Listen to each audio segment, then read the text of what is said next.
The next time you hear a Sasquatch story, do not just listen for the creature. Listen for what happened right before it.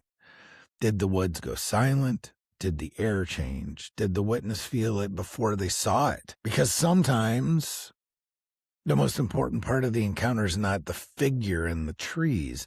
It is the moment the whole forest seems to hold its breath.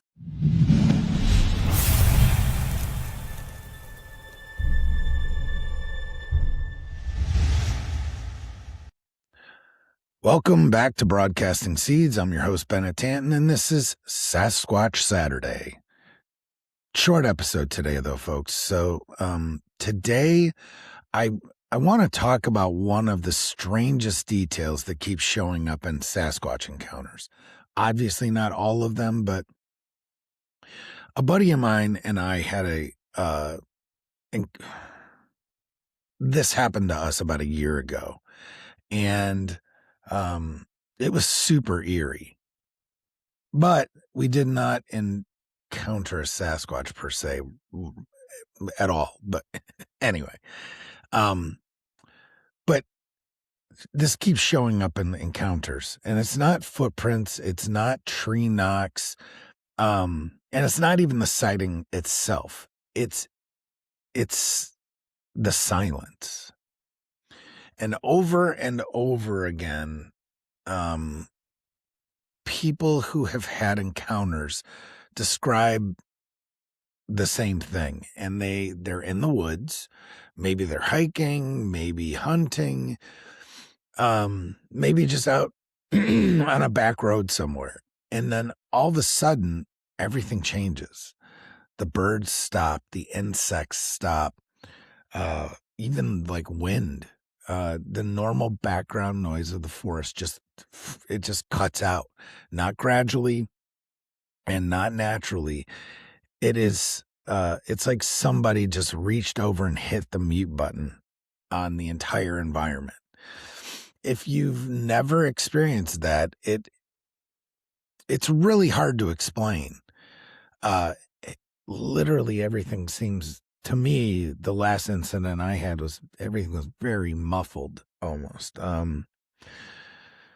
But if you've had it, you know exactly what I'm talking about. And today I want to dig into that moment, because sometimes the encounter starts long before you ever see anything. Yeah. So section 1, the warning before the encounter. And one of the reasons Sasquatch reports continue to stick around decade after decade is because so many witnesses describe the same sequence of events. And it usually starts with a feeling. That feeling that something, I guess you could say, is wrong or it's just off. And then not every incident, but a lot of them, the woods just go silent. And for me, then comes the smell. For a lot of people that happens. People describe it as like a musky, rotting, wet dog or sewage, or like that bacteria from the swamp, or something ancient and foul that does not belong in freaking clean air, I guess. Then maybe a knock, maybe a heavy footstep, maybe movement in brush that is just too deliberate to be a deer and too heavy to be a man.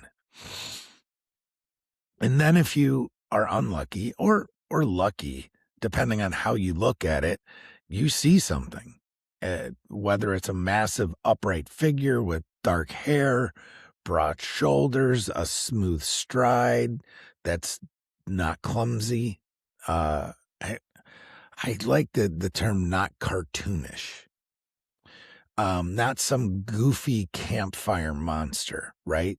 Something that moves like it knows exactly where it is and exactly where you are. And that to me is the terrifying situation right there. It just owns the space that it's in.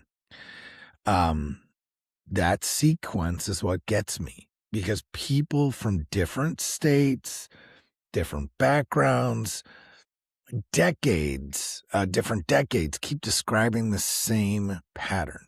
All right. I mean, we're not even decades, centuries. All right. Uh, Fear, silence, smell, presence. That does not mean every report is real, folks. It does not. It does mean, though, that something about these encounters has a consistency to it that should not be brushed off so easily. But something that the gentleman that runs the Bigfoot mapping project said to me once, and it hit me, because he's got something like 15,000 sightings cataloged in his website. And I urge you to go to it, bigfootmappingproject.com. And he made the statement, 15,000 reports in this database. Only one has to be real. Only one has to be a true accounting for this creature to exist, right? That should not be brushed off so easily. Section 2, why the silence matters. Now, skeptics will say that the silence is simple. Animals get quiet for all kinds of reasons, and a predator that moves into an area, weather shifts, pressure changes, human movement disturbs the area, and that is true. That is a fair point. But witnesses are not just describing an ordinary quiet. They're describing a hard atmospheric shift. That feeling when the whole place really just seems to tighten up, right? And maybe there's a biological explanation for that. Absolutely. Maybe a large predator or unknown animal creates that reaction in the ecosystem. If that is the case, then the silence is not supernatural. It is environmental. It is a warning sign. Either way, it's still happening. There's another reason this detail matters. The silence hits people on a psychological level too. Even before a witness sees anything, their body often reacts first, like a hair standing up, sudden dread, or with an adrenaline spike, in the sense that they're being watched. That is another recurring detail in reports. And frankly, that part is hard to fake consistently across thousands of stories. Okay? You can lie about seeing a monster. It is harder to accidentally recreate the same emotional and physical sequence over and over again until, I'm getting goosebumps just thinking about one of my encounters right now. You can't fake that stuff unless there's something real underneath it. That does not prove Bigfoot, of course. Okay. Yes, you're right. But it does suggest the experience itself is more patterned than random imagination. In section 3, the bigger question. So what do we do with that, right? Because this is where the conversation usually just splits. One side says it's an undiscovered flesh and blood creature, a large primate, smart, elusive, and rare. The other says the phenomenon seems too slippery for that. Too many near misses, too many strange disappearances, too many encounters where something should have left more evidence than it did. And I get why that divide exists. But on nights like this, I think the better question is not, what is Bigfoot? The better question is, what is happening to people in those moments? Because even if someone never gets a clear visual, right, Even if there is no photo and no tracks and no hair sample, that moment in the woods is still happening. The silence happened. The dread happened. The sense of a presence, that all happened. And sometimes that is where the real mystery begins, right? And maybe the sighting is only the last piece of the encounter. Maybe the forest tells you first, right? Maybe the environment reacts before your brain can even catch up. And maybe that is why so many people walk away changed, even when they can't prove a damn thing. So the next time you hear a Sasquatch story, do not just listen for the creature. Listen for what happened right before it. Did the woods go silent? Did the air change? Did the witness feel it before they saw it? Because sometimes the most important part of the encounter is not the figure in the trees. It is the moment the whole forest seems to hold its breath, right? This has been a Sasquatch Saturday on Broadcasting Seeds. I'm Bennett Tanton, and if you've ever had that kind of experience in the woods where everything suddenly went quiet and you knew something was off, drop it in the comments. I'd love to hear it. And until next time, stay curious, stay grounded, keep your eyes on the tree line. Have a good day. I stepped off the trail where the old pines bend. Late daylight, thought I knew where I'd been. Then the wind pulled back and the birds went dead. Like the whole dark ridge just turned its head. No warning sign, no crashing leaves, just that weight in the air that you can't explain. Something in me knew before I could see the forest was not the same. And I felt it move before it made a sound, like the earth itself was watching from the ground. When the woods go silent,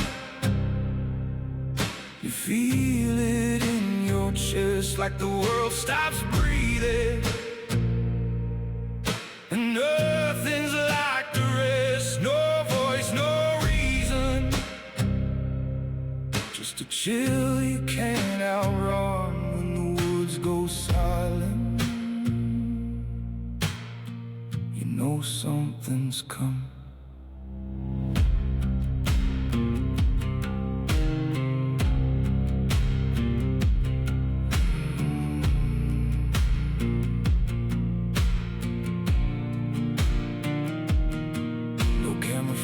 No proof to hold, just a line of fear running through my bones. I smell like rain and something gone bad, like the deep old earth woke up mad. I look through the trees and the shadows pull, tall shapes standing where the creek runs black. And I swear that place knew I was there, and I knew I should not look back. And my skin turned cold like a storm rolled in, but the sky stayed clear and the dark got thin. When the woods go silent, you feel it in your chest, like the world stops breathing, and nothing's like the rest. No voice, no reason, chill you can't outrun. When the woods go silent, you know something's come. Maybe it's blood and bone, maybe it's something else. Maybe the trees keep secrets they never tell to us. Maybe the fear is older than any trail we've known. Maybe the quiet means you are not alone. When the woods go silent,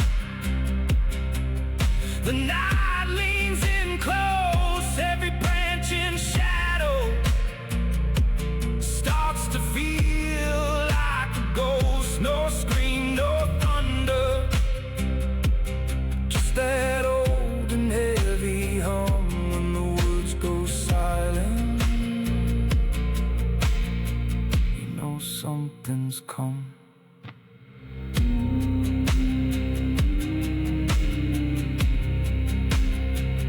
When the woods go silent,